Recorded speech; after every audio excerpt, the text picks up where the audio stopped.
കണ്ണുകളടയ്ക്കാം, ദൈവത്തോട് പ്രാർത്ഥിക്കാം. ഞങ്ങളെ സ്നേഹിക്കുകയും പരിപാലിക്കുകയും നാൾതോറും ഞങ്ങളെ വഴി നടത്തുകയും ചെയ്യുന്ന ഞങ്ങളുടെ സ്വർഗീയ നല്ല പിതാവും ദൈവമേ, വീണ്ടും ഒരു വിശുദ്ധ ദിവസം കൂടെ അങ്ങേ ആരാധിക്കുവാനും മഹത്വപ്പെടുത്തുവാനും തിരുവചനം ധ്യാനിക്കുവാനും വളരെ എണ്ണപ്പെട്ടതായിട്ടുള്ള വ്യക്തികൾക്ക് തിരുവാലയത്തിൽ ഒരുമിച്ച് കൂടി, പ്രത്യേകിച്ച് ഈ ശബ്ദപരിധിക്കുള്ളിലായിരുന്നുകൊണ്ട് പ്രാർത്ഥനയാലും സ്തുതി സ്തോത്രത്താലും വചനധ്യാനത്താലും ഞങ്ങളുടെ ഭവനവും ഞങ്ങളുടെ ഭവന അന്തരീക്ഷവും ഈ ദേശം മുഴുവനും ആരാധനയുടെ അനുഭവങ്ങളിൽ ദൈവം ഞങ്ങളെ നിറച്ചിരിക്കുന്ന കൃപയ്ക്കായി സ്തോത്രം. കർത്താവേ, പലരും കണ്ണിമിക്കുന്ന വേഗത്തിൽ ഞങ്ങൾ വിട്ട് അപ്രത്യക്ഷമാക്കപ്പെടുന്ന, ഞങ്ങൾ വിട്ടെടുക്കപ്പെടുന്ന ഈ പ്രത്യേക നിമിഷങ്ങളിൽ ആശങ്കയോടും ഭാരത്തോടും പ്രയാസത്തോടും കൂടെയൊക്കെ ജനമായിരിക്കുമ്പോൾ തിരുവചനം ഞങ്ങളെ ശക്തീകരിപ്പിക്കുന്നു, തിരുവചനം ഞങ്ങളെ പ്രത്യാശയിലേക്ക് നയിക്കുന്നു, തിരുവചനം ഞങ്ങളെ വീണ്ടും വീണ്ടും ജീവിപ്പിക്കുന്നു. പുതിയ വഴികളിലേക്ക് ആ വചനത്തിലൂടെ ദൈവം ഞങ്ങളെ നടത്തുന്നു. ആ വലിയ കൃപയ്ക്കായിട്ട് സ്തോത്രം. ഇന്ന് പ്രഭാതത്തിൽ ഞങ്ങൾ ഒരുമിച്ച് ധ്യാനിക്കുന്ന ഈ വചന ചിന്തകൾ കർത്താവേ, ഞങ്ങളുടെ മനസ്സിനും ഞങ്ങളുടെ ശരീരത്തിനും ഞങ്ങളുടെ ആത്മാവിനും ഒരുപോലെ ഗുണം ചെയ്യുവാൻ ദൈവം സഹായിക്കണമേ. വചനം ഏത് ആത്മാവിനാൽ എഴുതപ്പെട്ടോ അതേ ആത്മാവിനാൽ ഞങ്ങളത് സ്വീകരിക്കുവാൻ, ഞങ്ങളത് അനുഭവിക്കുവാൻ, ഞങ്ങളത് ഭുജിക്കുവാൻ ദൈവം സഹായിക്കണം. അടിയനെ ദൈവവിവരങ്ങളെ താഴ്ത്തി സമർപ്പിക്കുന്നു. കേൾവിക്കാരായ ജനത്തെയും അവിടുന്ന് മാനിക്കണം. യേശുക്രിസ്തുവിൻ ധന്യമുള്ള നാമത്തിൽ തന്നെ ആമേൻ. ഇരിക്കും. ദൈവനാമത്തിന് മഹത്വം ഉണ്ടാകട്ടെ. ഏറ്റവും സ്നേഹവും ബഹുമാനമുള്ള പരിശുദ്ധ ഇടവകയുടെ ചെയർമാനും ഇടവകയുടെ അധ്യക്ഷനുമായിരിക്കുന്ന ബഹുമാനം സ്നേഹമുള്ള ഹോളികാരൻ്റെ അച്ഛൻ, ബഹുമാനം സ്നേഹമുള്ള സുമനച്ചൻ, വളരെ ദീർഘകാലം ദക്ഷിണ കേരള മഹാ ഇടവകയിൽ സുദീർഘമായ സേവനം അനുഷ്ഠിച്ച് പൗരോഹിത്യ ശുശ്രൂഷയിൽ നിന്നും വിശ്രമ ജീവിതത്തിലേക്ക് പ്രവേശിക്കുകയും നമ്മുടെ അരികിൽ നമ്മോടൊപ്പം പാർക്കുകയും ചെയ്യുന്ന പ്രിയപ്പെട്ട റവറൻഡ് ഡോക്ടർ പുഷ്പരാജൻ അച്ഛൻ, സഭാ കമ്മിറ്റി അംഗങ്ങളെ, ഇന്ന് ഈ തിരുവാലയത്തിനായിരിക്കുന്ന പ്രിയപ്പെട്ടവർ, ശബ്ദപരിധിക്കുള്ളിലായിരുന്നു അതോടൊപ്പം തന്നെ സോഷ്യൽ മീഡിയയിലൂടെയും ഒക്കെ ഞങ്ങളെ ശ്രദ്ധിക്കുകയും ഈ ആരാധന ശ്രവിക്കുകയും ചെയ്യുന്ന എല്ലാ പ്രിയപ്പെട്ടവർക്കും വീണ്ടും വരുന്നവനാകുന്ന യേശുക്രിസ്തുവിന്റെ ധന്യനാമത്തിൽ എൻ്റെ സ്നേഹമെന്നതിനകത്ത് ഞാൻ രേഖപ്പെടുത്തുന്നു. നമ്മളെല്ലാവരും മനസ്സിലാക്കുന്നത് പോലെ ആശങ്കകളുടെ മധ്യത്തിലാണ് നമ്മളെല്ലാവരും ജീവിക്കുന്നത്. ഓരോ ദിവസവും ലഭ്യമാകുന്ന വാർത്തകൾ സുഖകരമല്ല. ലഭ്യമാകുന്ന ചിന്തകളും നമ്മുടെ ചുറ്റുപാടും നടക്കുന്ന സംഭവങ്ങളെല്ലാം നമ്മെ ഏറ്റവും അധികം ഭയപ്പെടുത്തുകയും അധികം പ്രാർത്ഥിപ്പാനും അധികം ദൈവത്തോട് ചേർന്ന് ഇരിപ്പാനും ഒക്കെ നമ്മെ പ്രോത്സാഹിപ്പിക്കുകയും ചെയ്യുന്ന വാർത്തകളാണ് ചുറ്റും സംഭവിക്കപ്പെടുന്നത്. അതുകൊണ്ട് തന്നെ അധികം ദൈവസന്നിധിയിൽ അലസത കൂടാതെ ഇരുന്ന് ദൈവസന്നിധിയിൽ നമ്മെ തന്നെ സമർപ്പിക്കുവാൻ ഈ ദിവസങ്ങളിൽ ദൈവം നമ്മെല്ലാവരും ശക്തീകരിക്കട്ടെ. ഈ പ്രതിസന്ധി നമ്മൾ തരണം ചെയ്യും. വൈദ്യശാസ്ത്രം അതിൻ്റെ പോംവഴികൾ അന്വേഷിക്കുന്നു എന്ന് നമ്മൾ എല്ലാവരും മനസ്സിലാക്കുന്നത് പോലെ, എല്ലാവരും ഒരുപക്ഷെ ആകാംക്ഷയോടുകൂടെ കാത്തിരിക്കുന്നത് പോലെ, പ്രാർത്ഥനയും പ്രവൃത്തിയും ദൈവം നമുക്ക് നൽകിയ ബുദ്ധിയും ഒക്കെ ഒരുമിച്ച് ചേരുമ്പോൾ ഈ ഒരു പ്രതിസന്ധിയും ഈ ഒരു മഹാമാരിയെയും നമുക്കെല്ലാവർക്കും അതിജീവിക്കുവാനായിട്ടുള്ള കൃപ ദൈവം നൽകുമെന്ന് ഞാൻ ആശിക്കുകയും കർത്താവ് ഞാൻ അത് പൂർണ്ണമായി സംഭവിക്കപ്പെടുകയെന്ന് ഞാൻ പ്രത്യാശിക്കുകയും ചെയ്യുന്നു. പാഠമായി ഇന്ന് വായിച്ചു കേൾപ്പിച്ച യോഹന്നാൻ എഴുതിയ സുവിശേഷം 21-ാം അധ്യായം അതിൻ്റെ 16 മുതൽ 19 വരെയുള്ള വാക്യങ്ങളെ ആസ്പദമാക്കി വേദഭാഗത്തിൽ പറഞ്ഞിരിക്കുന്ന ഒരു ചെറിയ ചിന്ത നിങ്ങളുമായി പങ്കുവയ്ക്കുവാനാണ് ഞാൻ ആഗ്രഹിക്കുന്നത്. യോഹന്നാൻ എഴുതിയ സുവിശേഷം 21-ാം അധ്യായം അതിൻ്റെ 16 മുതൽ 19 വരെയുള്ള വാക്യങ്ങൾ വേദഭാഗത്തിൽ രേഖപ്പെടുത്തിയിരിക്കുന്നത് ഏറ്റവും ശ്രദ്ധേയമാണ്. യേശുക്രിസ്തു തൻ്റെ പീഡാനുഭവങ്ങൾക്ക് ശേഷം, ക്രൂശ് മരണത്തിന് ശേഷം ഉയർത്ത് എഴുന്നേറ്റ് തൻ്റെ പ്രിയപ്പെട്ട ശിഷ്യന്മാർക്ക് വ്യത്യസ്തമായ സാഹചര്യങ്ങളിൽ പ്രത്യക്ഷനാകുകയാണ്. പ്രത്യക്ഷനാകുന്ന സാഹചര്യങ്ങളെല്ലാം ഏറ്റവും അധികം മികവ് പുലർത്തുന്ന രീതിയിലാണ് ക്രിസ്തു തൻ്റെ ശുശ്രൂഷകളെല്ലാം ക്രമീകരിക്കുന്നത്. കാരണം തള്ളിപ്പറഞ്ഞ ശിഷ്യന്മാർ, കൂടെ നിൽക്കാമെന്ന് വാഗ്ദത്തം ചെയ്ത ശിഷ്യന്മാർ, എന്തു വന്നാലും നിന്നെ വിട്ട് ഞങ്ങൾ ഒരിക്കലും വലത്തോട്ടോ ഇടത്തോട്ടോ ഇല്ല എന്ന് നെഞ്ചിൽ കൈവച്ച് പറഞ്ഞ ശിഷ്യഗണം, ഇവരെല്ലാവരും പറഞ്ഞ വാക്കുകളെല്ലാം തെറ്റിച്ചു. സ്നേഹങ്ങളെല്ലാം എല്ലാവരുടെയും തണുത്തുപോയി. വന്ന വഴികളെല്ലാം അവർ മറന്നു. 3.5 വർഷക്കാലമുള്ള ശുശ്രൂഷ ഒരു നിമിഷം കൊണ്ട് അവർ മാറ്റിവെച്ച് റോമ ഗവൺമെന്റിനെ അവർ ഭയപ്പെട്ടു, സൈന്യത്തെ, ഭടന്മാരെ അവർ ഭയപ്പെട്ടു, കോടതികളെ അവർ ഭയപ്പെട്ടു. ശരീരത്തിൽ സംഭവിക്കുവാൻ സാധ്യതയുള്ള മരണത്തെക്കുറിച്ചും വേദനയെക്കുറിച്ചും അവർ ചിന്തിച്ച് മാളികയുടെ ഇടങ്ങളിൽ അവർ ഒരുപക്ഷെ തങ്ങളുടെ ശരീരത്തിന്റെ സുരക്ഷിതത്വത്തിന് വേണ്ടി അഭയം പ്രാപിച്ച് ക്രിസ്തുവിനെ തള്ളിപ്പറയുന്ന ഒരു തരത്തിലേക്ക് കാര്യങ്ങൾ എത്തിച്ചെന്നു. എന്നാൽ തിരുവചനം പറയുന്നത് ഉയർത്തെഴുന്നേറ്റ ക്രിസ്തു അവരെ ഒരു തരത്തിലും ഒരു വാക്കുകൊണ്ടോ പ്രവൃത്തി കൊണ്ടോ നോട്ടം കൊണ്ടുപോലും അവരെ വേദനിപ്പിക്കുന്നില്ല. മറിച്ച് കുഞ്ഞുങ്ങളെ കൂട്ടുവാൻ വല്ലതുമുണ്ടോ എന്നുള്ള വളരെ സഹനത്തിന്റെയും ക്ഷമയുടെയും അനുരഞ്ജനത്തിന്റെയും വാക്കുകളിലൂടെ വീണ്ടും അവരുടെ തോളോട് തോൾ ഒരുമിച്ച് ചേർന്ന് പഴയതെല്ലാം മറന്ന് ക്രിസ്തു അവരോട് ചേർന്ന് നിൽക്കുന്ന ഒരു ചിത്രം. ഈ ഒരു ചിത്രമാണ് 21-ാം അധ്യായം 1 മുതലുള്ള വാക്യങ്ങളിൽ സംഭവിക്കപ്പെടുന്നത്. എന്നാൽ യേശുക്രിസ്തു ഏറ്റവും അധികം സ്നേഹിക്കുകയും ഏറ്റവും അധികം നെഞ്ചോട് ചേർക്കുകയും ചെയ്ത ഒരു വ്യക്തിയാണ് യോഹന്നാന്റെ മകനായ ശിമോൻ, അല്ലെങ്കിൽ ശിമോൻ പത്രോസ് എന്നുള്ളത്. എന്നാൽ മറ്റ് ശിഷ്യന്മാർക്ക് ലഭ്യമാകാത്ത ഒരു സ്നേഹവും കരുതലും ഈ പത്രോസിനോട് കൂടെ യേശുവിന് ഉണ്ടായിരുന്നു എന്നുള്ളത് യേശുവും പത്രോസും ശിഷ്യന്മാരുമായിട്ടുള്ള എല്ലാ സംഭാഷണങ്ങളും നമ്മൾ മനസ്സിലാക്കുന്നതാണ്. അതുകൊണ്ട് തന്നെ പത്രോസിന്റെ മുൻപോട്ടുള്ള ആത്മീക ജീവിതത്തെ ഒരു വലിയ ദൗത്യ നിർവഹണം എന്നുള്ള രീതിയിൽ അവന്റെ മനസ്സിന് പോറലേൽക്കാതെ, അവന്റെ ശരീരത്തിന് പോറലേൽക്കാതെ, അവന്റെ മുൻപോട്ടുള്ള ചിന്തകൾക്ക് പോറലേൽക്കാതെ അവനെ വളരെ മനോഹരമായി സുവിശേഷ വേലയ്ക്ക് വേണ്ടി സജ്ജീകരിക്കുന്ന ഒരു ആത്മീക ദർശനമാണ് 21-ാം അധ്യായം 16 മുതൽ കാണുന്ന വാക്യം. ആദ്യം ക്രിസ്തു അവനോട് ചോദിക്കുന്ന ചോദ്യം ഇങ്ങനെയാണ്: യോഹന്നാന്റെ മകനായ ശിമോനെ, നീ ഇവരിൽ അധികമായി എന്നെ സ്നേഹിക്കുന്നു. ഒരുപക്ഷെ ഈ ഒരു വാക്യത്തെ അടിസ്ഥാനപ്പെടുത്തി നമ്മൾ ഒത്തിരി പ്രസംഗങ്ങൾ കേൾക്കുകയും ഈ ഒരു വചനം നമ്മുടെ ഹൃദയത്തിൽ എപ്പോഴും നമ്മൾ ഉൾക്കൊള്ളുകയും ചെയ്യുന്ന വ്യക്തികളാണ്. എങ്കിലും എന്റെ മനസ്സിൽ ഉരുത്തിരിഞ്ഞു വന്ന 3 ചിന്തകൾ ഈ തിരുവചനവുമായി ബന്ധപ്പെടുത്തി വളരെ വേഗം പറഞ്ഞ് പ്രാർത്ഥനയോടുകൂടെ ആരാധന അവസാനിപ്പിക്കാമെന്ന് ഞാൻ ആഗ്രഹിക്കുകയാണ്. യോഹന്നാന്റെ സുവിശേഷം 21-ാം അധ്യായം അതിന്റെ 15-ാമത്തെ വാക്യം ആരംഭിക്കപ്പെടുന്നത് ഇങ്ങനെയാണ്: അവർ എല്ലാവരും ഒരുമിച്ച് പ്രാതൽ കഴിച്ച ശേഷം, അതായത് ശിഷ്യന്മാരെല്ലാവരും യേശു ഒരുമിച്ച് ചേർന്ന് പ്രാതൽ കഴിച്ച ശേഷം ഒരു പേഴ്സണൽ റിലേഷൻഷിപ്പിന്റെ ഭാഗമായി വ്യക്തിപരമായ സംഭാഷണത്തിലേക്ക് ഇവർ രണ്ടുപേരും എത്തി നിൽക്കുന്നു, പത്രോസും യേശുവും. യേശു പത്രോസിനോട് ചോദിക്കുന്ന ചോദ്യം ഇങ്ങനെയാണ്: യോഹന്നാന്റെ മകനായ ശിമോനെ, നീ ഇവരിൽ അധികമായി എന്നെ സ്നേഹിക്കുന്നുവോ? ഒന്നാമതായി ഈ യോഹന്നാന്റെ മകനായ ശിമോനെ എന്നുള്ള ഈ മനോഹരമായ അപ്പന്റെ വാക്ക് ചേർത്തുള്ള ഒരു പേരിന്റെ വിളി.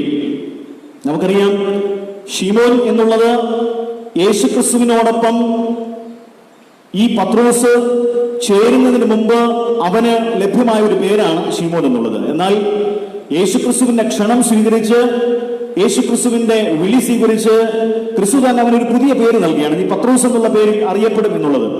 എന്നാൽ ഒരു പഴയ ഓർമ്മപ്പെടുത്തൽ ഈ അപ്പന്റെ പേര് പറഞ്ഞ് യേശുക്രിസ്തു ഈ പത്രോസിന് നൽകുകയാണ്. അതുകൊണ്ട് തന്നെ ഇന്ന് പ്രഭാതത്തിൽ എന്റെ ധ്യാനത്തിൽ ഒന്നാമത്തെ ചിന്തയായി രേഖപ്പെടുത്തുന്ന ഭാഗം ഇങ്ങനെയാണ്: Christ remains Peter the way he came. Christ remains Peter the way he came. വന്ന വഴി ഓർക്കണേ പത്രോസേ എന്നുള്ള ഒരു ഓർമ്മപ്പെടുത്തൽ നൽകി പത്രോസിനെ നെഞ്ചോട് ചേർക്കുന്ന ക്രിസ്തു. Christ remains Peter the way he came. വന്ന വഴി നീ ഓർക്കണേ പത്രോസേ. എന്തുകൊണ്ടാണ് പഴയ പേരുപയോഗിച്ച്, അപ്പന്റെ പേരുപയോഗിച്ച് യേശുക്രിസ്തു പത്രോസിനെ അഭിസംബോധന ചെയ്യുന്നത്? വേദഭാഗത്തിൽ ആവർത്തിച്ച് പത്രോസ് എന്ന വാക്ക് ക്രിസ്തു ഉപയോഗിക്കുന്നില്ല. മറിച്ച് അപ്പന്റെ പേര് ചേർത്ത് പഴയ പേര് ഈ ശീമോൻ എന്ന പേരുപയോഗിച്ച് യേശുക്രിസ്തു ചില ഓർമ്മപ്പെടുത്തലുകൾ നടത്തുകയാണ്. ഒറ്റവാക്കിൽ പറഞ്ഞാൽ വളരെ സ്നേഹത്തോടും വളരെ സൗഹൃദത്തോടും കൂടെ യേശുക്രിസ്തു പത്രോസിന്റെ ജീവിതത്തിൽ ഒരു ഓർമ്മപ്പെടുത്തൽ നൽകുന്നു. പത്രോസിന്റെ ജീവിതത്തിൽ ഒരു വലിയ തട്ടിയുണർത്തൽ യേശുക്രിസ്തു നൽകുന്നു. ഒരു നിമിഷം പത്രോസിനോട് കൂടെ യേശു ആവശ്യപ്പെടുകയാണ്: നീ പുറകിലേക്കൊന്ന് തിരിഞ്ഞു നോക്കണം. നീ എവിടെ നിന്നാണ് തുടങ്ങിയത്? നീ എവിടെ നിന്നാണ് ആരംഭിച്ചത്? നിന്റെ ജീവിതം എന്തായിരുന്നു? ഇന്നലകൾ എന്തായിരുന്നു? ഇന്ന് നീ എന്തായിരിക്കുന്നു എന്നുള്ളത്. ഇന്നലകളിലേക്ക് ഒരുപക്ഷെ ശീമോന്റെ ജീവിതാനുഭവങ്ങൾ നമ്മൾ പരിശോധിച്ചാൽ നാറ്റം വമിക്കുന്ന ഒരു ചരിത്രം മാത്രമേ അവന് പറയാനുള്ളൂ. ജാതിയിൽ കുറഞ്ഞവനാണ് ശീമോൻ എന്നുള്ളത്. അറിയപ്പെടാത്തവനായി കടൽക്കരയിലൂടെ ഒരുപക്ഷെ ദൈനംദിന ജീവിതത്തിന്റെ ഒരു ജീവിത സന്ധാരണത്തിന് വേണ്ടി സാധാരണ മനുഷ്യനായി അലഞ്ഞ് തിരിഞ്ഞു നടന്നവനാണ് ഈ ശിമോൻ പത്രോസ് എന്നുള്ളത്.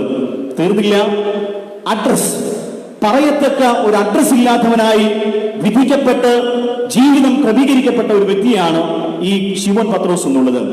തീർന്നില്ല, വലിയ തരത്തിൽ ഒരു പേരും പെരുമയും ഒന്നുമില്ലാത്തവൻ. ഒറ്റവാക്കിൽ പറഞ്ഞാൽ കുറവുകളിൽ നിന്ന് മാത്രം തിരഞ്ഞെടുക്കപ്പെട്ടവനാണ് നീ എന്നുള്ള ഓർമ്മപ്പെടുത്തലാണ് യേശുക്രിസ്തു അപ്പന്റെ പേരുപയോഗിച്ച് ഈ പത്രോസിന്റെ മുമ്പിൽ ഈ ഒരു സംഭാഷണം ആരംഭിക്കുന്നത്. എന്നെ ശ്രദ്ധിക്കുന്ന പ്രിയ ദൈവജനമേ, ഇന്ന് പ്രഭാതത്തിൽ ഈ ആരാധനയുടെ ശബ്ദം, വചനത്തിന്റെ ശബ്ദം ശ്രദ്ധിക്കുന്ന എല്ലാവർക്കും നമ്മുടെ പിതാക്കന്മാരെ കുറിച്ചുള്ള ഒരു ഓർമ്മ പുതുക്കുന്നത് ഏറ്റവും നന്നായിരിക്കും. നമുക്കൊരു പക്ഷെ ഇന്നത്തെ സ്റ്റാൻഡേർഡിനനുസരിച്ച്, നമ്മുടെ പാണ്ഡിത്യത്തിനനുസരിച്ച്, നമ്മുടെ വിദ്യാഭ്യാസത്തിനനുസരിച്ച് നമ്മുടെ മാതാപിതാക്കൾക്ക് നമുക്ക് നല്ല പേരുകൾ നൽകിയിട്ടുണ്ട്. എല്ലാ പേരുകളുടെ കൂടെയും ഇന്ന് പലപ്പോഴും അപ്പന്റെ പേരുകളൊന്നും നമ്മൾ ചേർത്തിട്ടില്ല. ഒന്നോ രണ്ടോ ജനറേഷന്റെ പുറകോട്ട് നമ്മളൊന്ന് ചിന്തിച്ചാൽ അത്യാവശ്യം ധനവും മാനവും വിദ്യാഭ്യാസമുള്ള പിതാക്കന്മാരുടെ പേരുകൾ വരുന്ന തലമുറകളിൽ കൂട്ടിച്ചേർത്തിട്ടുണ്ട്. എന്നാൽ 99% പേരും പിതാക്കന്മാരുടെ പേരുകൾ സ്വന്തം പേരോടുകൂടെ അല്ലെങ്കിൽ നല്ല തലമുറയുടെ ഇന്നിന്റെ തലമുറയോടുകൂടെ ചേർത്ത് ഇതുവരെ എഴുതി പിടിപ്പിച്ചിട്ടില്ല. എന്തുകൊണ്ടെന്ന് നമ്മൾ ഒരു നിമിഷം ചിന്തിക്കുമ്പോൾ നമുക്ക് എല്ലാവർക്കും പറയാൻ ചരിത്രങ്ങൾ ഇല്ലായിരുന്നു. അന്തസ്സോടുകൂടെ പറയുവാൻ, ഒരുപക്ഷെ അഹങ്കാരത്തോടുകൂടെ പറയുവാൻ, ഇന്നലകളിൽ പറയത്തക്ക നന്മകളൊന്നും പിതാക്കന്മാരുടെ ജീവിതത്തിൽ, അവരുടെ ജീവിതത്തിന്റെ അനുഭവങ്ങളിലൊന്നും നമുക്കില്ലായിരുന്നു. ഒറ്റവാക്കിൽ പറഞ്ഞാൽ കണ്ണുനീരിന്റെയും വേദനയുടെയും ഇല്ലായ്മയുടെയും ഒരു ചിത്രമായിരുന്നു നമ്മുടെയൊക്കെ ഭവനങ്ങളിൽ നമ്മുടെയൊക്കെ അമ്മയപ്പന്മാര് അനുഭവിച്ചു വന്നിരുന്നത്. എന്നാൽ അതെല്ലാം മറന്നൊന്ന് നമ്മൾ മനോഹരമായ പുതിയ പുതിയ പേരുകളൊക്കെ നമ്മൾ നൽകുകയാണ്. പണ്ടൊരു പക്ഷേ നമ്മൾ ഭവനങ്ങൾ നിർമ്മിക്കുമ്പോൾ ആ ഭവനങ്ങൾക്ക് നൽകിയിരുന്ന പേരുണ്ട്.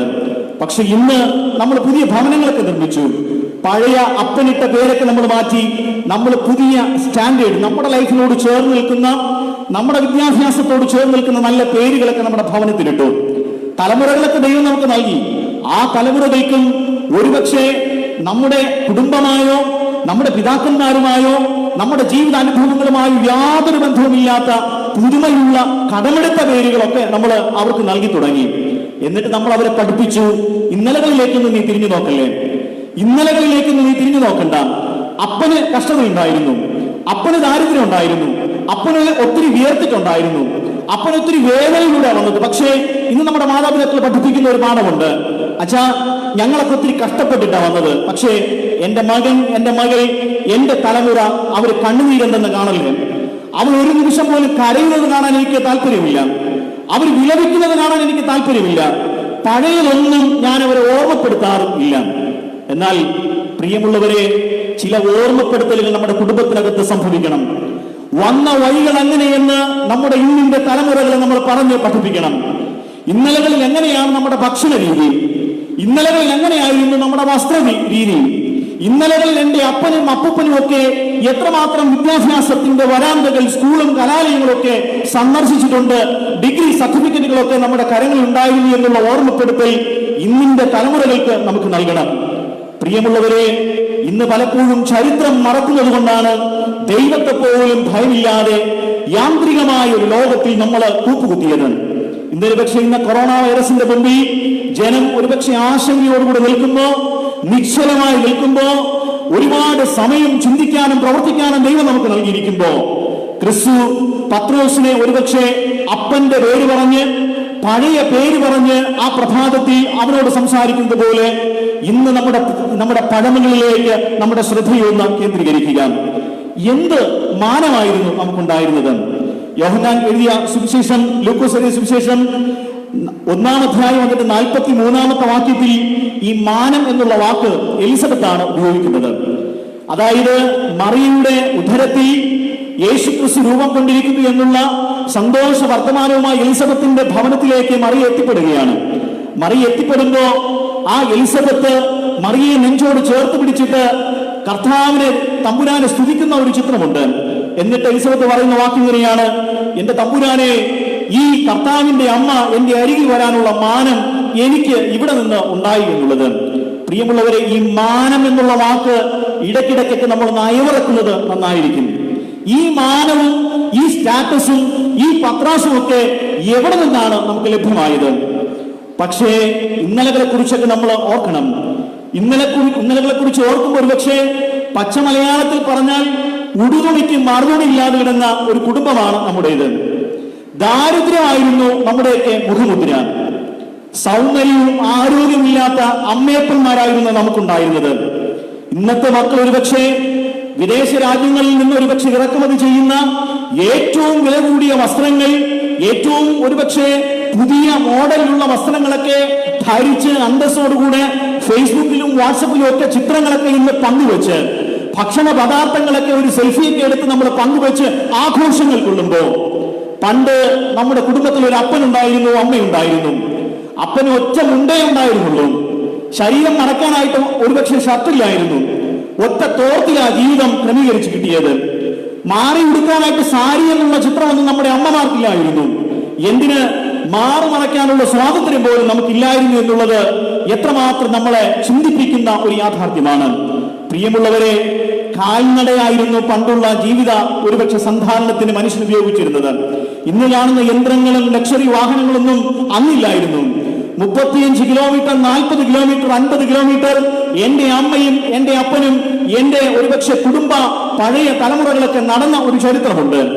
ഇന്ന് 1 മീറ്റർ പോലും ഞാനും പുതിയ തലമുറകളൊക്കെ നടക്കുന്നില്ല. പക്ഷേ സ്റ്റാറ്റസ് ഉണ്ടാക്കാൻ വേണ്ടി അധ്വാനിക്കുകയാണ്, അഡ്രസ് മാറ്റാൻ വേണ്ടി കഠിനാധ്വാനം ചെയ്യുകയാണ്, പഴമകൾ മറയ്ക്കുവാൻ വേണ്ടി ഓടി നടക്കുകയാണ്. പഴയതൊന്നും ഓർക്കുവാനായി ഇഷ്ടപ്പെടാത്ത ഒരു തലമുറയിലാണ് നമ്മൾ എല്ലാവരും ഇന്ന് ജീവിക്കുന്നത്. ഇവിടെയാണ് ഉയർത്തെഴുന്നേറ്റ ക്രിസ്തു പത്രോസിന്റെ മുമ്പിൽ അവതരിപ്പിക്കുന്ന ശ്രദ്ധേയമായ വാക്കിതാണ്, അല്ലയോ യോഹന്നാന്റെ മകനായ ശിമോനെ, എടാ നിന്റെ അപ്പന്റെ പേര് ഞാൻ നിന്നെ ഓർമ്മപ്പെടുത്തിയെന്തിന് നിനക്കറിയാമോ? നിന്റെ പഴയ പേര് നിന്നെ ഞാനൊന്ന് ഓർമ്മപ്പെടുത്തിയെന്തിന് നിനക്കറിയാമോ? കഴിഞ്ഞ 3.5 വർഷക്കാലം നീ അനുഭവിച്ചിട്ടില്ലാത്ത നന്മകളില്ല. കഴിഞ്ഞ 3.5 വർഷക്കാലം നീ സന്ദർശിച്ചിട്ടില്ലാത്ത ഇടങ്ങളില്ല. കഴിഞ്ഞ 3.5 വർഷക്കാലം നിനക്ക് ലഭ്യമാകാത്ത അനുഗ്രഹങ്ങളില്ല. പക്ഷേ ഇന്ന് നീ പഴയ വള്ളവും വലിയൊക്കെ അന്വേഷിച്ച് നീ അപ്പന്റെ, അതായത് ഈ ലോകത്തിന്റെ അപ്പന്റെ അരികിലേക്ക് നീ പോയിരിക്കുകയാണ്. അതുകൊണ്ടാണ് നെഞ്ചോട് ചേർത്ത് പിടിച്ച പത്രോസിനെ യേശുക്രിസ്തു ഒരു ഓർമ്മപ്പെടുത്തൽ നൽകി തട്ടി നെഞ്ചോട് ചേർത്ത് പിടിക്കുന്നത്. എന്നെ ശ്രദ്ധിക്കുന്ന പ്രിയ ദൈവജനമേ, ഞാൻ ഈ വേദഭാഗം വായിക്കുമ്പോൾ എന്റെ മനസ്സിനെ ഏറ്റവും കൂടുതൽ സ്വാധീനിച്ച ഒരു ഭാഗമുണ്ട്. 2 ഇൻവിറ്റേഷനാണ് ജീവിതത്തിൽ ഈ പത്രോസിന് ലഭ്യമായത്. ഒന്ന്, സുവിശേഷ വേദഭാഗം ആരംഭിക്കുമ്പോൾ യേശുക്രിസ്തു അവനൊരു ഒരു ഇൻവിറ്റേഷൻ നൽകുകയാണ്. അല്ലയോ ശിമോനെ, നിന്നെ ഞാൻ സ്വാഗതം ചെയ്യുന്നു എന്റെ ജീവിതത്തിലേക്ക്. ഇന്ന് വരെ നീ ഒരുപക്ഷെ ഈ മീനുകളെ പിടിക്കുന്നവനായിരുന്നു നീ, പക്ഷേ ഇന്നു മുതൽ നീ മനുഷ്യരെ പിടിക്കുന്നവരാക്കും. അതുകൊണ്ട് എന്നോടൊപ്പം നീ ചേരുക എന്നുള്ള സ്വാഗതത്തിന്റെ ഇൻവിറ്റേഷന്റെ വാക്കുകൾ. 2, ഇൻവിറ്റേഷൻ ലെറ്റർ എന്നുള്ള ഒരു സ്വാഗതത്തിന്റെ വാക്ക് ഈ പത്രോസിന്റെ ജീവിതത്തിൽ സംഭവിക്കപ്പെടുന്നത് യോഹന്നാൻ എഴുതിയ സുവിശേഷം 2-ാം അധ്യായം അതിന്റെ 2-ാമത്തെ വാക്യത്തിലാണ്. അവിടെ എഴുതിയിരിക്കുന്ന ഇങ്ങനെയാണ്, യഹൂദന്റെ വീട്ടിൽ ഒരു കല്യാണം സംഭവിക്കുകയാണ്, കാനായിലെ കല്യാണം. ഈ കാനായിലെ കല്യാണത്തിൽ യേശുവിനെയും ശിഷ്യന്മാരെയും ക്ഷണിച്ചിരുന്നു. ഒറ്റവാക്കിൽ പറഞ്ഞാൽ, നമ്മുടെ ഇന്നിന്റെ ഭാവനയിൽ പറഞ്ഞാൽ, ഒരു കല്യാണ ലെറ്റർ ഈ യഹൂദന്റെ ഭവനത്തിൽ നിന്നും ഒരു വളരെ VIP കാറ്റഗറിയിൽ ഈ പത്രോസിന് ലഭ്യമാകുകയാണ്. പത്രോസിന് ഒരു കാര്യം മനസ്സിലായി, ജീവിതത്തിൽ ഇന്ന് വരെ എന്നെ പുറന്തള്ളിയിട്ടേ ഉള്ളൂ ലോകം. ഇന്ന് വരെ ഒരു കുടുംബവും എന്നെ ചേർത്ത് പിടിച്ചിട്ടില്ല, ഒരു നല്ലൊരു കാര്യത്തിന് എന്നെ ആ കോമ്പൗണ്ടിൽ കയറ്റിയിട്ടില്ല, ഒരു മനുഷ്യനും എന്റെ പേര് പറഞ്ഞ് വിളിച്ചിട്ടില്ല, ഒരു തരത്തിലും ഈ ലോകം എന്നെ ഒരു സ്വാഗതവാക്കുകൾ എന്ന് പറഞ്ഞ് എന്നെ ചേർത്ത് നിർത്തിയിട്ടില്ല, മാറ്റി നിർത്തിയിട്ടേ ഉള്ളൂ. ഈ പഴയ അപ്പന്റെ പേര് ഉപയോഗിച്ച്, പഴയ കുടുംബത്തിന്റെ പേര് ഉപയോഗിച്ച്, പഴയ വഴികളെ ഉപയോഗിച്ച് പത്രോസ് ഈ കാര്യം രേഖപ്പെടുത്തുമ്പോ, യേശുക്രിസ്തു ഈ കാര്യങ്ങൾ രേഖപ്പെടുത്തുമ്പോ പത്രോസ് പുറകിലേക്ക് ഒന്ന് ചിന്തിച്ചു. ആദ്യത്തെ ദിനങ്ങളെ, യേശുവിനോടൊപ്പമുള്ള ആദ്യ ദിനങ്ങളെ, പേരില്ലാതിരുന്നപ്പോ, നാട്യങ്ങളില്ലാതിരുന്നപ്പോ, സാഹചര്യങ്ങളില്ലായിരുന്നപ്പോ ദൈവം നടത്തിയ വിധങ്ങളെ. എന്നെ ശ്രദ്ധിക്കുന്ന പ്രിയ ദൈവജനമേ, Christ remains Peter the way he came. യോഹന്നാന്റെ മകനായ ശിമോനെ എന്നുള്ള വിളി എല്ലാം അടങ്ങിയിട്ടുണ്ട്. നിന്റെ ജീവിതത്തിന്റെ കുറവുകൾ, നിന്റെ ജീവിതത്തിന്റെ ഇല്ലായ്മകൾ, നിന്റെ ജീവിതത്തിന്റെ ഇന്നലകളെല്ലാം അടങ്ങിയ മനോഹരമായ ഓർമ്മപ്പെടുത്തലാണ് ക്രിസ്തു ഇന്ന് പ്രഭാതത്തിൽ നമുക്ക് നൽകുന്നത്. പ്രിയമുള്ളവരെ, ഇന്നലകളിൽ എന്തുമാത്രം ആരാധനകൾ ദൈവം നൽകി, ഇന്നലകളിൽ എന്തുമാത്രം സത്യസന്ധമായ പ്രാർത്ഥനകളൊക്കെ ദൈവം നമുക്ക് നൽകി. പക്ഷേ ആ ജനറേഷനൊക്കെ ഒന്ന് മാറി മാറി വന്നപ്പോ ആരാധനകളെല്ലാം ചടങ്ങായില്ലേ? ജനറേഷനുകളൊക്കെ മാറി മാറി വന്നപ്പോ ആലയം അഹങ്കാരം കാണിക്കാനുള്ള ഇടമായി നമ്മൾ മാറ്റിയില്ലേ? പ്രഹസന വേദികളായി നമ്മുടെ ആലയങ്ങൾ കൂപ്പുകുത്തിയില്ലേ? വസ്ത്രധാരണത്തിന്റെ പ്രഹസന വേദികളായി മാറിയില്ലേ? സ്റ്റാറ്റസുകൾ വിളമ്പാനുള്ള ഇടങ്ങളായി, ക്ലബ്ബുകളായി നമ്മുടെ ആലയങ്ങൾ അധപ്പതിച്ചില്ലേ? എന്തിന്? സ്ഥാനമാനങ്ങൾ, അതിനുവേണ്ടി മാത്രം, ആ അപ്പക്കഷ്ണങ്ങൾക്ക് വേണ്ടി മാത്രം നമ്മൾ ഓടി ആലയത്തിൽ വന്നവരല്ലേ? ഒരു പുനർചിന്തനം നമുക്ക് അത്യാവശ്യമാണ്. എവിടെ നിന്നാണ് നമ്മൾ ആരംഭിക്കപ്പെട്ടത്? എവിടെ നിന്നാണ് നമ്മൾ ഇതുവരെ എത്തിച്ചേർന്നത്? പഴയ കണ്ണുനീരും പഴയ പ്രാർത്ഥനയും പഴയ ജീവിത വഴികളൊക്കെ ഒന്ന് ഇടയ്ക്ക് ഓർമ്മപ്പെടുത്തുന്നത് ഏറ്റവും നന്നായിരിക്കും.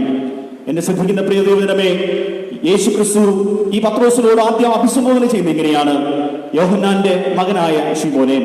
രണ്ടാമതായി ഈ ഭാഗം നമുക്ക് നൽകുന്ന ആത്മീക ദർശനം എന്താണ്? രണ്ടാമതായി നമ്മൾ വായിക്കുമ്പോൾ തിരുവചനത്തിൽ രേഖപ്പെടുത്തിയിരിക്കുന്നത് യോഹന്നാന്റെ മകനായ ശിമോനെ എന്നുള്ള ഒരു സ്നേഹ സംഭാഷണത്തിലൂടെ യേശു ക്രിസ്തു തന്റെ ശിഷ്യനാകുന്ന പത്രോസിനെ ശുശ്രൂഷകളിലേക്ക് ബലപ്പെടുത്തി നിർത്തുകയാണ്.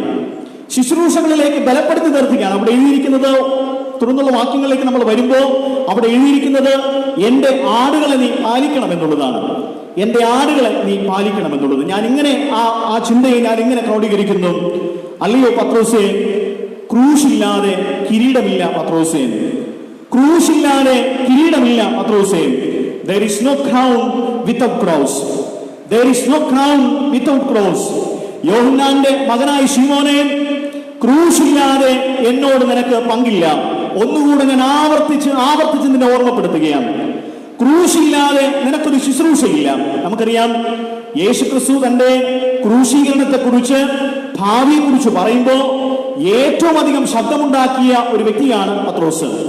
സുവിശേഷ വേദഭാഗം നമ്മൾ വായിക്കുമ്പോൾ യേശു ക്രിസ്തു വളരെ ആരോഗ്യകരമായ സമയം ശിഷ്യന്മാരുടെ മനസ്സുകളിലേക്ക് വചനം ഇങ്ങനെ തിരികെ കയറ്റാനായിട്ട് ശ്രമിക്കുമ്പോൾ, ഈ മനോഹരമായ സുവിശേഷ സമ്മേളനം നടക്കുമ്പോൾ ഈ ക്രൂശിന്റെ സംസാരം വരുമ്പോൾ പെട്ടെന്ന് ഈ പത്രോസ് ഇടപെടുന്ന സമയങ്ങളിൽ പത്രോസിനെ യേശു ക്രിസ്തു വിളിക്കുന്ന ഭാഗം ഇങ്ങനെയാണ്: സാത്താനെ, നീ എനിക്ക് ഉള്ളവനല്ല എന്നുള്ളത്. നീ എനിക്കുള്ളവനല്ല, നീ മാറി നിൽക്കുന്ന സാത്താനെ എന്നുള്ള വാക്ക് തിരുവചനത്തിൽ രേഖപ്പെടുത്തിയിട്ടുണ്ട്. അതായത് ക്രൂശില്ലാത്ത ഒരു ജീവിതമാണ്, ക്രൈസ്തവ ജീവിതമാണ് പത്രോസ് ആഗ്രഹിക്കുകയും പ്രതീക്ഷിക്കുകയും ചെയ്തത്. കുറച്ച് പ്രസംഗമൊക്കെ നടത്തി, കുറച്ച് പ്രകടനമൊക്കെ നടത്തി, കുറച്ച് പാട്ടും പാടി കാനായിലെ കല്യാണ വീട് തൊട്ട് ഗോൽഗോഥ വരെ ഒന്ന് യാത്ര ചെയ്യാം. കാനായിലെ കല്യാണ വീട് തൊട്ട് ഗോൽഗോഥ വരെ ഒന്ന് യാത്ര ചെയ്യാം. ഇത് നിസ്സാര പരിപാടി എന്നുള്ള ഒരു ചിന്ത ഈ പത്രോസിന്റെ ജീവിതത്തിൽ കടന്നു വന്നു. എന്നെ ശ്രദ്ധിക്കുന്ന പ്രിയ ദൈവജനമേ, ഇന്ന് വരെ സഭ അനുഭവിക്കാത്ത ഒരു മഹാമാരിയിലൂടെയാണല്ലോ നമ്മുടെ ദൈവജനവും ശുശ്രൂഷകരും ഒക്കെ കടന്നു പോകുന്നത്. ഏകദേശം 6 മാസമായി സഭകൾ അടക്കപ്പെട്ടിരിക്കുകയാണ്. 6 മാസമായി നമ്മുടെ ശുശ്രൂഷകളെല്ലാം, വഴികളെല്ലാം അടഞ്ഞിരിക്കുകയാണ്. നമുക്കറിയാം, പട്ടക്കാരുടെ ശമ്പളങ്ങൾ നടക്കുന്നില്ല. സുവിശേഷ വേലക്കാരുടെ സാമ്പത്തിക മേഖലകളൊക്കെ തകർക്കപ്പെട്ടിരിക്കുകയാണ്. അനേക ഇടങ്ങളിൽ സുവിശേഷ വേലക്കായി പോയ മിഷണറിമാര് കണ്ണുനീരിലും വെള്ളത്തിലൊക്കെയാണ്. ജീവിതത്തിൽ ഒത്തിരി ഭാരങ്ങളാണ്. പക്ഷെ എന്നെ ഏറ്റവും കൂടുതൽ, ഇന്നലെ രാത്രി ഞാൻ വചനം ധ്യാനിക്കുമ്പോൾ എന്നെ ഏറ്റവും കൂടുതൽ സ്വാധീനിച്ച, എന്നെ ഏറ്റവും കൂടുതൽ പ്രോത്സാഹിപ്പിച്ച ഒരു ചിന്ത കൂടെ ഞാൻ പറയട്ടെ. ഈ കഴിഞ്ഞ 6 മാസത്തിനകത്ത് ഈ കൊച്ചു കേരളത്തിനകത്ത് ഒത്തിരി ആത്മഹത്യകൾ നടന്നു. ജോയി അറക്കൽ എന്ന് പറയുന്ന, ഗൂഗിളിൽ നമ്മൾ ടൈപ്പ് ചെയ്ത് നോക്കിയാൽ കേരളത്തിലെ ഏറ്റവും വലിയ വീടിന്റെ ഉടമയായ ജോയി അറക്കൽ, അദ്ദേഹവും ഈ ലോകത്തിൽ ആത്മഹത്യക്ക് വിധേയപ്പെട്ടു. കോടികളുടെ ആസ്തിയുണ്ടായിരുന്ന ഒരു മനുഷ്യൻ, കോടികൾ കൊണ്ട് അമ്മാനമാടിയ മനുഷ്യൻ, എത്രയോ ഏക്കറിൽ വരുന്ന മനോഹരമായ 40,000 ചതുരശ്ര അടിയുള്ള മനോഹരമായ കേരളത്തിലെ ഏറ്റവും വലിയ ഭവനത്തിൽ ഒരുപക്ഷെ വസിച്ചിരുന്ന ഒരു മനുഷ്യൻ, വിദേശത്തും അതുപോലെ തന്നെ കോടികളുടെ ആസ്തിയുള്ള ഒരു മനുഷ്യൻ ഈ ലോകത്തിൽ നിന്ന് കഴിഞ്ഞ ചില ആഴ്ചകൾക്ക് മുമ്പ് ആത്മഹത്യ ചെയ്ത് യാത്രയായി. ഞാൻ ഇങ്ങനെ ചിന്തിക്കുകയാണ്, ഈ കഴിഞ്ഞ മാസത്തെ 6 മാസത്തെ മാധ്യമങ്ങളുടെ വിശദ വിവരങ്ങൾ ഞാൻ എടുത്തു. ഏതെങ്കിലും ഒരു സുവിശേഷ വേലക്കാരൻ, ഏതെങ്കിലും ഒരു മിഷണറി, ഏതെങ്കിലും ഒരു ദൈവവേലക്കാരൻ ശമ്പളം കിട്ടിയില്ല എന്ന് പറഞ്ഞ് ആത്മഹത്യ ചെയ്ത ഒരു ചരിത്രവും എന്റെ ദൈവം ഒരു മാധ്യമങ്ങളിലും ഒരു കുടുംബങ്ങളിലും വരുത്തിയില്ല എന്നുള്ളതാണ് എന്നെ ഈ പ്രസംഗ പീഠത്തിന്റെ മുമ്പിൽ ഇന്നും ധൈര്യത്തോടുകൂടെ ഈ സുവിശേഷത്തിന്റെ വാഹകനായി എന്നെ നിർത്തുന്നത്. എനിക്ക് വലിയ സന്തോഷം തോന്നി ഇന്നലെ രാത്രിയിൽ എത്രമാത്രം ദൈവം നമ്മളെ നടത്തുന്നുണ്ട്.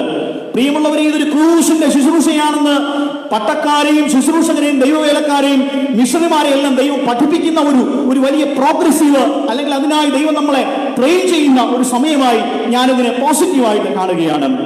ക്രൂശില്ലാതെ കിരീടമില്ല എന്റെ പത്രോസേ, ക്രൂശില്ലാതെ കിരീടമില്ല എന്റെ പത്രോസേ. ഇന്ന് പ്രഭാതത്തിൽ ഈ വചനം നമ്മൾ നെഞ്ചോട് ചേർത്ത് പിടിക്കുമ്പോ യേശുക്രിസ്തു ചോദിക്കുന്ന ചോദ്യമുണ്ട്, നീ എന്നെ എത്രമാത്രം സ്നേഹിക്കുന്നുണ്ട്?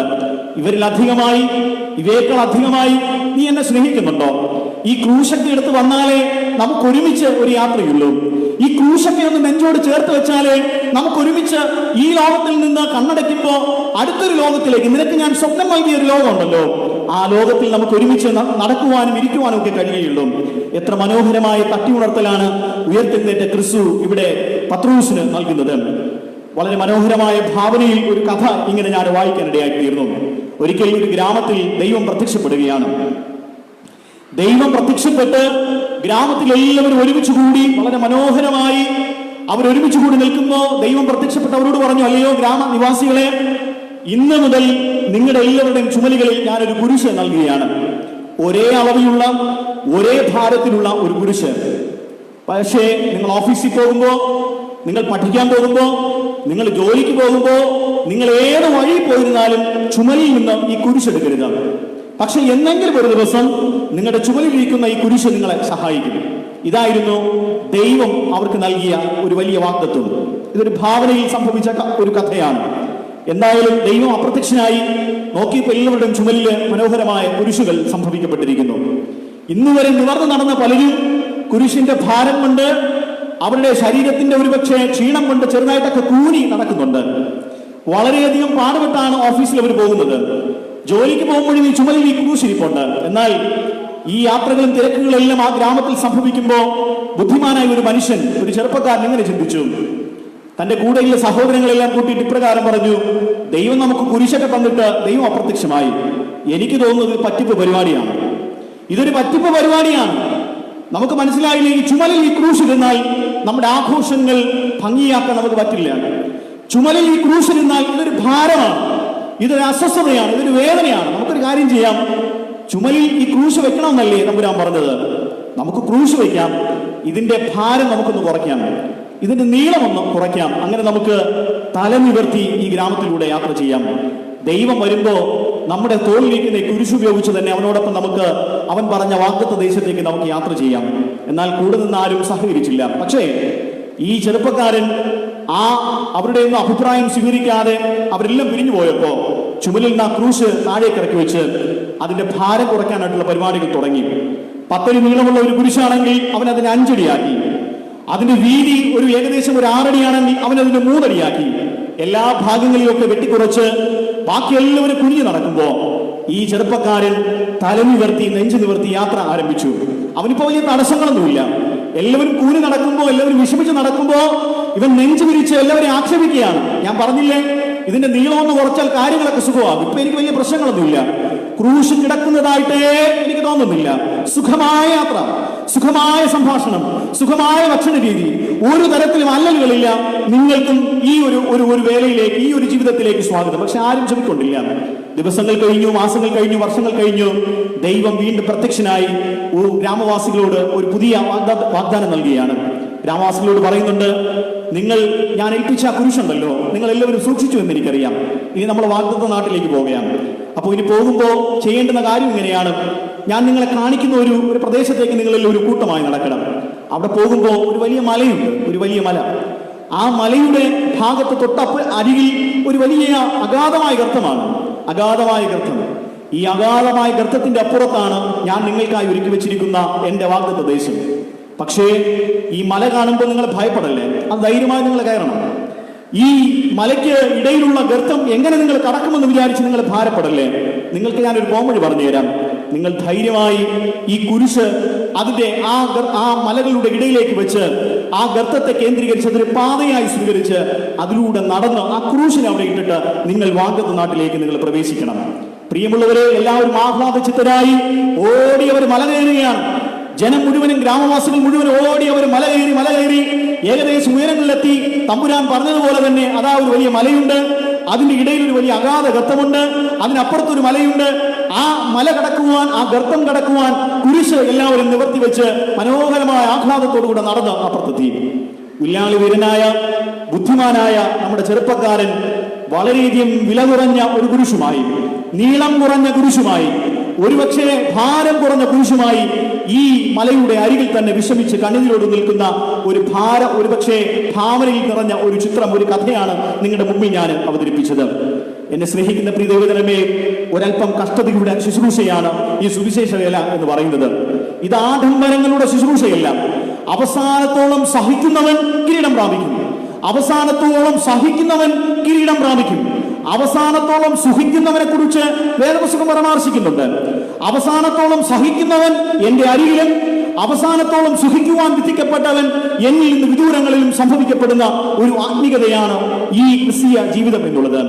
യോഹന്നാന്റെ മകനായ ശിമോനെ, ഇവയിൽ അധികമായൊക്കെ നീ എന്നെ സ്നേഹിക്കുന്നുണ്ടോ? എങ്കിൽ ക്രൂശില്ലാതെ കിരീടമില്ല എന്റെ പത്രോസേ, ക്രൂശില്ലാതെ കിരീടമില്ല എന്റെ പത്രോസേ. അവസാനമായി ഒരു കാര്യം കൂടെ പറഞ്ഞ് ഞാൻ ഈ ധ്യാനം അവസാനിപ്പിക്കട്ടെ. അവസാനമായി ഈ തിരുവചനം നമുക്ക് നൽകുന്ന ഏറ്റവും മനോഹരമായ ധ്യാന ചിന്ത എന്താണ്? അവസാനമായി യോഹന്നാന്റെ സുവിശേഷം 21-ാം അധ്യായം അതിന്റെ 17-ാമത്തെ വാക്യത്തിൽ അവിടെ രേഖപ്പെടുത്തിയിരിക്കുന്നത് ഇങ്ങനെയാണ്: ഈ ആട്ടിൻകൂട്ടത്തെ മേച്ച് നീ മഹത്വത്തിലേക്ക് കൊണ്ടുവരണം. അല്ലയോ പത്രോസേ, മഹത്വത്തിലേക്ക് എല്ലാവരെയും നീ ഒന്ന് ചേർക്കണേ. മഹത്വത്തിലേക്ക് ഈ ജനത്തെ നീ ഒന്ന് ചേർക്കണേ. Bring everyone to glory.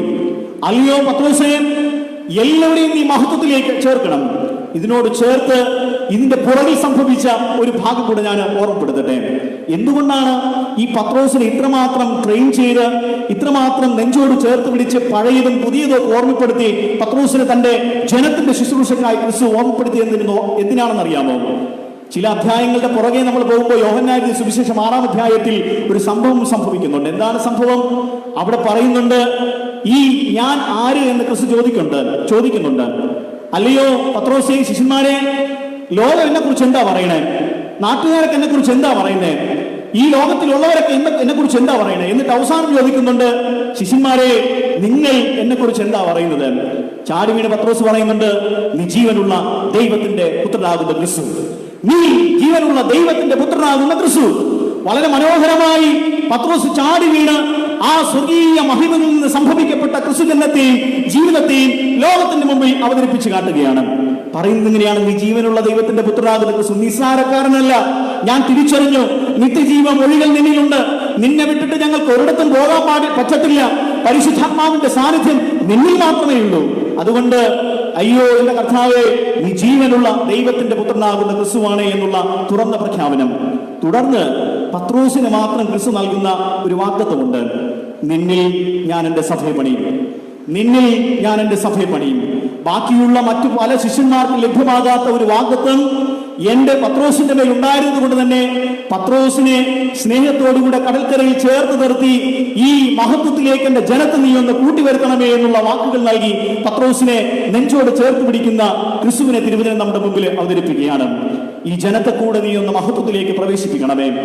യോഹന്നാന്റെ സുവിശേഷത്തിന്റെ ആ 21-ാമത്തെ അധ്യായം അവസാനിക്കുന്ന താളുകൾ അവിടെ അവസാനിക്കുമ്പോൾ തിരികെ ആരംഭിക്കപ്പെടുന്നത് പത്രോസിന്റെ ജീവിത അനുഭവങ്ങളാണ്. പത്രോസിന്റെ ജീവിത അനുഭവങ്ങൾ.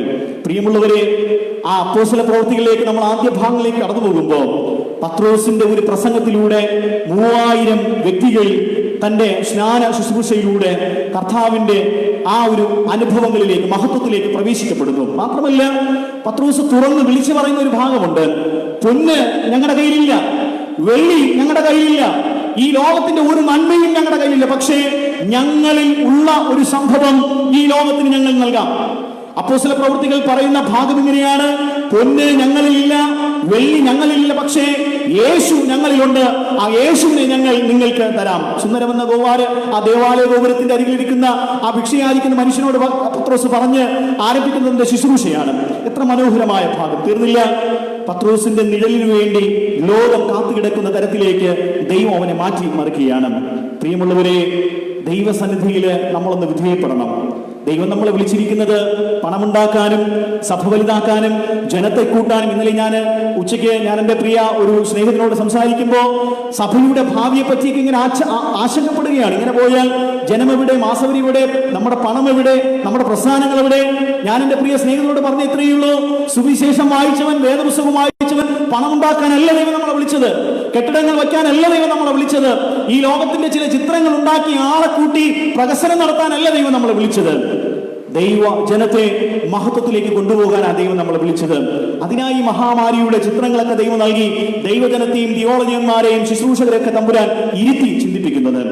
3 കാര്യങ്ങളാണ് ഇന്ന് പ്രഭാതത്തിൽ നിങ്ങളുടെ മുമ്പിൽ ഞാൻ അവതരിപ്പിച്ചത്. യോഹന്നാന്റെ മകനായ ശിമോനെ എന്നുള്ള ഒരു ഓർമ്മപ്പെടുത്തൽ വേദപുസ്തകത്തിൽ എഴുതിയിരിക്കുന്നു. വന്ന വഴി ഓർക്കണേ എന്റെ പത്രോസേ. രണ്ടാമതായി, ക്രൂശില്ലാതെ നിനക്ക് പങ്കില്ല എന്റെ പത്രോസേ. മൂന്നാമതായി, ക്രിസ്തു നമ്മോടുകൂടെ പറയുന്നത്, ഈ ജനത്തെ എല്ലാം എന്റെ മഹത്വത്തിലേക്ക് നീ ഒന്ന് ചേർക്കണേ എന്റെ പത്രോസേ. ഈ 3 ധ്യാന ചിന്തകൾ നമ്മുടെ ഹൃദയത്തിൽ നമുക്ക് സൂക്ഷിക്കാം. ഈ മഹാമാരികളെ നമുക്ക് അതിജീവിക്കാം. പ്രാർത്ഥനയിലും ആരാധനയിലും ദൈവത്തോട് ചേർന്ന് നമ്മുടെ ജീവിതത്തെ ക്രമീകരിക്കുവാൻ ദൈവം തന്റെ പരിശുദ്ധാത്മാവിനാൽ നാം എല്ലാവരെയും സഹായിക്കുമാറാകട്ടെ. ആമേൻ. കണ്ണുകളടയ്ക്കാം, നമുക്ക് ദൈവത്തോട് പ്രാർത്ഥിക്കാം. സ്നേഹവാനായ ദൈവമേ, അവിടുന്ന് ഞങ്ങൾക്ക് നൽകിയ ഈ വചനധ്യാനത്തിനായിട്ട് സ്തോത്രം. യോഹന്നാന്റെ മകനായ ശിമോനെ എന്നുള്ള ഒരു ഓർമ്മപ്പെടുത്തൽ വിളിയിലൂടെ പഴമയുടെ ചില കഥകൾ, അനുഭവങ്ങൾ പത്രോസിന്റെ ജീവിതത്തിൽ ഓർമ്മപ്പെടുത്തിയ കർത്താവേ, ഒത്തിരി ഞങ്ങൾ മറക്കുന്നുണ്ട്. ഒത്തിരി ഞങ്ങൾ മറന്ന് യാത്ര ചെയ്തവരാണ്. പലതും ഞങ്ങൾ മൂടിവെച്ച് ഇതൊന്നും ഞങ്ങളുടെ ചരിത്രമല്ല, ജീവിതമല്ല എന്ന് പറഞ്ഞ് യാത്ര ചെയ്യുന്നവരാണ്. ഇന്നലകളുടെ ഞങ്ങളുടെ കഷ്ടതകൾ ഞങ്ങൾ ഓർക്കുന്നുണ്ട്. ഇന്നലകളിലെ ഭാരങ്ങളും വന്ന വഴികളും ഒക്കെ ഞങ്ങൾ ഓർക്കുന്നുണ്ട്. ഞങ്ങളുടെ ജീവിതത്തിൽ സംഭവിച്ചു പോയ കുറവുകളെ നീ ക്ഷമിക്കണമേ. ഞങ്ങളുടെ ജീവിതത്തിൽ സംഭവിച്ചു പോയ ബലഹീനതകളെ നീ ക്ഷമിക്കണമേ. വളരെ അനുതാപത്തോടും പ്രാർത്ഥനയോടും കൂടെ വന്ന വഴികളെ ധ്യാനിപ്പാനും മുൻപോട്ട് ഇനിയും ഞങ്ങൾക്ക് യാത്രയുണ്ട് എന്നുള്ള ശുഭപ്രതീക്ഷയോടെ മുന്നേറുവാൻ നീ ഞങ്ങളെ സഹായിക്കണം. ആയുസ് തരണം, ആരോഗ്യം തരണം.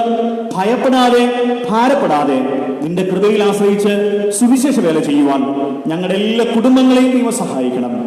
ഏലിയാവിനെ കാക്കയിലൂടെ അയച്ച് കർത്താവെ വളരെ മനോഹരമായി അവനെ പോഷിപ്പിച്ച ദൈവത്തിന്റെ ശക്തി ഞങ്ങളുടെ എല്ലാ കുടുംബങ്ങളിലും അവിടുന്ന് അങ്ങയുടെ സാന്നിധ്യം നൽകി ഒരു നന്മയിലും ഞങ്ങൾക്ക് കുറവില്ലാതെ ദൈവം ഞങ്ങളെ ജയകരമായി വഴി നടത്തണം. നിന്റെ സന്നിധിയിൽ ഞങ്ങളെ തന്നെ താഴ്ത്തി സമർപ്പിക്കുന്നു. ആ മഹത്വത്തിൽ ഞങ്ങൾ ഒരുമിച്ച് കാണുവോളം അങ്ങയുടെ തങ്ക ചെറുകടിയുമേൽ ദൈവം ഞങ്ങളെ കാക്കണം. എല്ലാ മഹത്വവും അവിടുന്ന് സ്വീകരിക്കണം. യേശുക്രിസ്തുവിൻ ധന്യമുള്ള നാമത്തിൽ തന്നെ.